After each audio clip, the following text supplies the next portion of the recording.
आज लोकतंत्र का महापर्व है। ये पिछला महीना बिहार ने बहुत सारे पर्व और त्यौहार को मनाया है। ये लोकतंत्र का महापर्व है। बिहार में मतदान का पहला चरण है और पहले चरण में जो हम लोगों से बातचीत कर रहे हैं, बदलाव का एक उत्साह है। मुझे उम्मीद है कि इस चरण में जहाँ जहाँ मतदान हो रहा है, बिहार के वोटर अपने अधिकार के लिए, पलायन को रोकने के लिए, घर घर नौकरी के लिए और बिहार में बदलाव के लिए वोट करेंगे। कन्हैया जी, राहुल गांधी आरोप लगा रहे हैं वोट चोरी का, इस पे क्या कहना चाहिए? आरोप नहीं लगा रहे हैं, सबूत के साथ, तथ्य के साथ दावे से कह रहे हैं कि चुनाव आयोग अपने काम को ठीक से नहीं कर रही है। पार्टी विशेष के पक्ष में तमाम निष्पक्षता के दावों के बावजूद उसकी कार्यप्रणाली पे, उसके काम करने के तौर तरीकों पे प्रश्न चिन्ह है।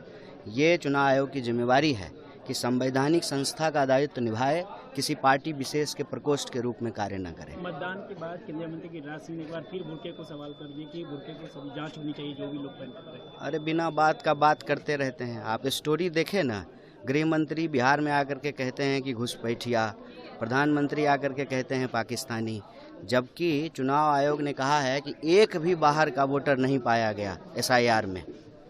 या तो चुनाव आयोग कह दे कि उसकी प्रक्रिया में गड़बड़ी है, या भाजपा के लोग कह दें कि वो राजनीतिक जुमलेबाजी करते हैं। और बिहार के लोगों के जो असली सवाल हैं, 20 साल से वो शासन में हैं, उन सवालों का कोई जवाब उनके पास नहीं है। तमाम मंत्रियों, विधायकों और सरकार, लोकतंत्र का महापर्व है। आज पहले चरण का बिहार के कई जिलों में मतदान हो रहा है।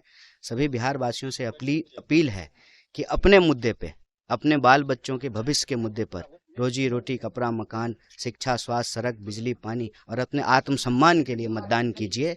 जो नाराजगी है सरकार के प्रति, उसको एक सकारात्मक रूप देने की ज़रूरत है, क्योंकि 5 साल में चुनाव इसीलिए होते हैं कि अगर आप सरकार से नाराज हैं तो आप जो है सरकार को बदलें। 5 साल में वोटिंग इसीलिए होता है कि सरकार को बदला जाए। राहुल गांधी ने एक बार फिर SIR को लेकर के सवाल खड़े किए हैं, इन क्या लग रहा है आपको? सिर्फ सवाल नहीं खड़े किए, सबूत पेश किए। और ये तीसरा प्रेस कॉन्फ्रेंस है।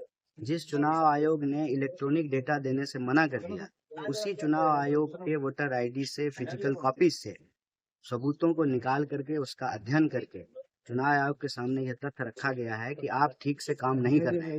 अगर आप ठीक से काम कर रहे होते तो एक ब्राजीलियन मॉडल के नाम से 22 वोट नहीं बना हुआ होता। तो ये बहुत बड़ा सवाल है। देखिए, लोकतंत्र का आधार है मताधिकार, और मताधिकार ही सभी तरह के अधिकारों का आधार है। जो सरकार वोट चोरी से बनेगी, वो सरकार कोई काम ठीक से नहीं करेगी। वोट चोरी से बनी हुई सरकार जमीन चोरी करेगी, पेपर लीक करवाएगी, भ्रष्टाचार कराएगी, किसी भी डिपार्टमेंट में ठीक तरीके से काम नहीं होगा।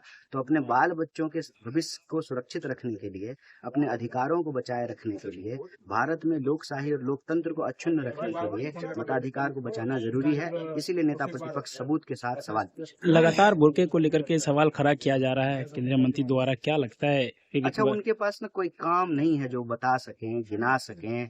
तीसरी बार जो है उनकी सरकार है, बिहार में 20 साल से सरकार है। उनको तो कम से कम 20 ऐसा काम गिनाना चाहिए ना, जो उन्होंने किया हो अपने कार्य क्षेत्र में, अपने लोकसभा क्षेत्र में। कितना अस्पताल खोले हैं, कितना कॉलेज खोले हैं, कितना जो है यहाँ के लोगों को रोजगार मिला है, ये सारी बातें बतानी चाहिए। जब कुछ सकारात्मक गिनाने के लिए नहीं होता है, तब लोग नकारात्मक राजनीति करते हैं, ध्यान भटकाने का काम करते हैं। अंग्रेज करते थे डिवाइड एंड रूल, और आजकल के अंग्रेज करते हैं डाइवर्ट। अच्छा, नैरेटिव मुद्दे को लेकर के एक बार फिर बीजेपी के नेताओं ने कहा कि नैरेटिव 14 तारीख को ये फैसला बताया जाएगा, क्या परिवर्तन होगा इन्हें? अच्छा, अगर चोरी नहीं किए होंगे तो इतना अति आत्मविश्वास की आवश्यकता नहीं है, फिर तो जनता तय करेगी 14 तारीख। Thank you.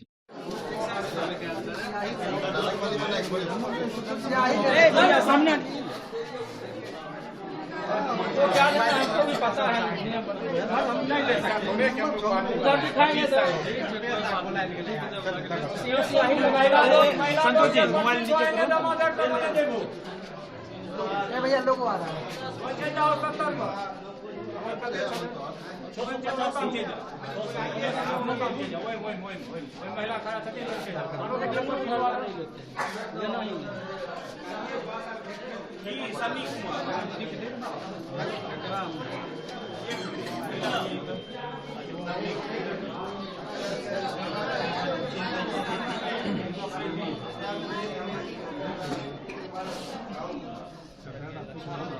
भाई जी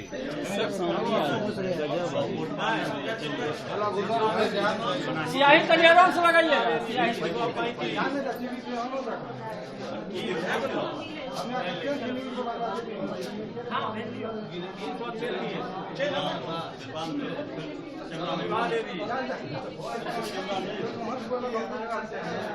आईडी आ रहा तो नीचे कर लीजिए।